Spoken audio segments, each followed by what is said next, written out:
রাত থেকে প্রচণ্ড বৃষ্টি হয়েছিল এবং বাজ পড়েছিল, তাই আমি উপরে চলে এলাম সুইমিং পুলে মাছকে খাওয়া দিতে এবং গাছপালা কেমন আছে দেখার জন্য। এই যে দেখো লেবু গাছগুলোর কি অবস্থা, আমার এই ছোট্ট লেবু গাছটাই কি পরিমাণ, দেখো দুটো তিনটে লেবু ধরেছে।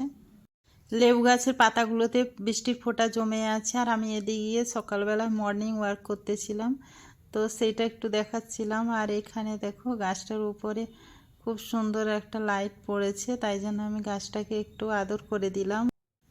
তো এইদিকে দেখো বৃষ্টিতে পুরো জলার ডুবে গেছে, এখানে চাষ হয়েছিল, একটাও ধান গাছ দেখা যায়নি। আর এই মেয়েরা এখানে শিবের মাথায় জল ঢালবে বলে এই যে বৃষ্টিতে ভিজে ভিজে সব নদী থেকে জল এনে শিবের মাথায় দিয়েছে। আর এইদিকে আমি বিরিয়ানির জন্য প্রস্তুতি করতেছি, তো পেঁয়াজগুলোকে বেরেস্তা করে নিচ্ছি। এই যে হয়ে গেছে আমার। তো এখানে কাচ্চি বিরিয়ানি করা হবে, তো মাংসগুলো পরিষ্কার করে ডাইরেক্ট এর উপরে মশলা লাগানো হবে।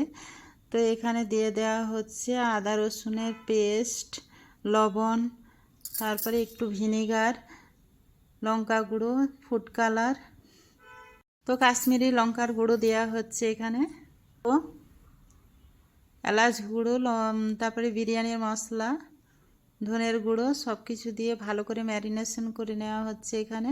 তো মশলাটাকে অনেকক্ষণ মাখিয়ে রাখতে হবে। এখানে দইও দিয়ে দেওয়া হচ্ছে, প্রায় 1-1.5 ঘন্টা রাখতে হবে মশলাগুলো যাতে মাংসের মধ্যে ভালো মতো ঢুকে যায়। তারপরে হচ্ছে এখানে আলুটাও লাল করে নেওয়া হচ্ছে, তার জন্য লবণ দেওয়া হয়েছে, বিরিয়ানির মশলা দেওয়া হয়েছে, লাল লঙ্কার গুঁড়ো দেওয়া হয়েছে। তো আমার রেডি হয়ে গেছে, সেই জন্য এই যে হাঁড়ির মধ্যে মাংসটার উপরে আলু দেওয়া হয়েছে, উপর দিয়ে দই দেওয়া হয়েছে, পুদিনা, বেরেস্তা, বিরিয়ানির মশলা সব কিছু একসঙ্গে দিয়ে মাংসটাকে রেডি করা হয়েছে, উপর দিয়ে একটু ঘি দেওয়া হয়েছে। তো এখানে মটন ভিজিয়ে রাখা হয়েছে মটন চাপ করার জন্য, আর এখানে চালটাকেও ভিজিয়ে রাখা হয়েছে, চালটা ভিজিয়ে রাখলে ভাতটা একটু লম্বা হবে বেশি, তাই জন্য। আর এইদিকে ট্যাংরা মাছটা নিয়ে চলে এসেছে, তো মাছটা আমি অনেক দিন দিয়ে খুঁজছিলাম, তো আজকে পেয়েছে, তাই জন্য নিয়ে চলে এসেছে। তো মাছটা আমি বের করে দেখছিলাম কেমন সাইজের আছে না আছে, তো এটাও পরিষ্কার করে রাখবো। আর এদিকে আমার ভাতটা রেডি হয়ে গেছে,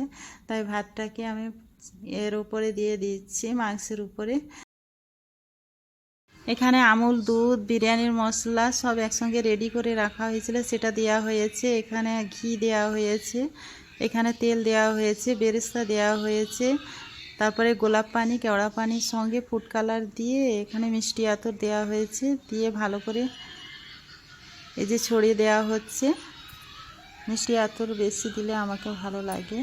তো আমার বিরিয়ানি দম দেওয়া হয়ে গেছে, প্রায় 40 মিনিট মতো দম দেওয়া হয়েছে। এখানে 10 মিনিট হাই হিটে রেখে তারপরে নিচে একটা তাওয়া দিয়ে এটাকে 40 মিনিট মতো দম দিতে হয়েছে, যেহেতু কাচ্চি বিরিয়ানি এখান থেকে সব কিছু জল বের হবে, তো একটু সময় নিয়ে জিনিসটা করলে ভালো। তো ওখানে দেখে নেওয়া হচ্ছিল চেক করে।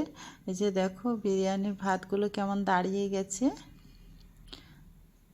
তো অনেক ঝরঝরা হয়েছে ভাতটা, দেখতে পাচ্ছ। তো এই ভাতগুলোকে উপর নিচ করে নেওয়া হচ্ছে, নিচে সব মশলাগুলো থাকে আর উপরে সাদা থাকে, তো সেই জন্য এখানে মশলাগুলোকে উপরে করা হচ্ছে আর ভাতগুলো উপরে সাদাগুলোকে নিচে করা হচ্ছে। এইভাবে করে প্রস্তুতি করে নেওয়া হচ্ছে খাওয়ার জন্য। আর এদিকে বাইরে দেখো বৃষ্টি হচ্ছে আর আকাশটাও কেমন অন্ধকার হয়ে আছে। তো এই যে আজকে বিরিয়ানি হয়েছে, তো মটনের চাপ হয়েছে, আর এখানে চিজ দিয়ে সালাড হয়েছিল।